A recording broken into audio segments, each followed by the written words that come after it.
చెరియాల స్వాతంత్ర పోరాటంలో దేశ రాజకీయాల్లో కమ్యూనిస్టు ఉద్యమం నిర్వహించిన పాత్ర ఎంతో గర్వించదగిందని సిపిఐ జిల్లా కార్యవర్గ సభ్యుడు అందే అశోక్ పేర్కొన్నారు. సిపిఐ 100వ ఆవిర్భావ దినోత్సవాన్ని శుక్రవారం మండల వ్యాప్తంగా ఘనంగా నిర్వహించారు. అంగడి బజార్ వద్ద జెండాను అందే అశోక్ ఆవిష్కరించారు. ఈ సందర్భంగా ఆయన మాట్లాడుతూ బ్రిటిష్ పాలక నిర్బంధ కాండకు నిరంకుశత్వానికి వ్యతిరేకంగా 1925 డిసెంబర్ 26న ఉత్తరప్రదేశ్లోని కాన్పూర్లో సిపిఐ ఆవిర్భవించిందని చెప్పారు. నాటి నుంచి నేటి వరకు దేశ సమైక్యత, సమగ్రతకు సమరశీల పోరాటాలు చేస్తూనే ఉన్నామన్నారు. జాతి, కుల, వర్గ, మత, లింగ వివక్ష నివారణకు సమాజమే ఆవశ్యకమని విశ్వసించి ఆ దిశగా సిపిఐ అలుపెరగని పోరాటాలు నిర్వహిస్తుందన్నారు.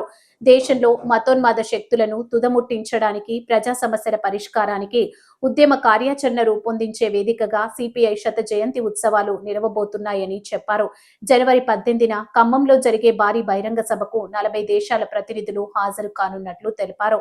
ఈ సభలను జయప్రదం చేయాలని పిలుపునిచ్చారు. ఈ కార్యక్రమంలో సిపిఐ జిల్లా సమితి సభ్యులు ఈరి భూమయ్య, జంగిలి యాదగిరి, కుడిక్యాల బాల్ మోహన్, మండల కోశాధికారి నంగి కనకయ్య, డివిజన్ నాయకులు వలబోజు నరసింహాచారి, మహిళా సమైక్య జిల్లా నాయకురాలు పొన్నబోయిన మమత, సంకోజు రజిత, ఏఐవైఎఫ్ జిల్లా నాయకుడు గూడేపు సుదర్శన్, బంగారు ప్రేమ్ కుమార్,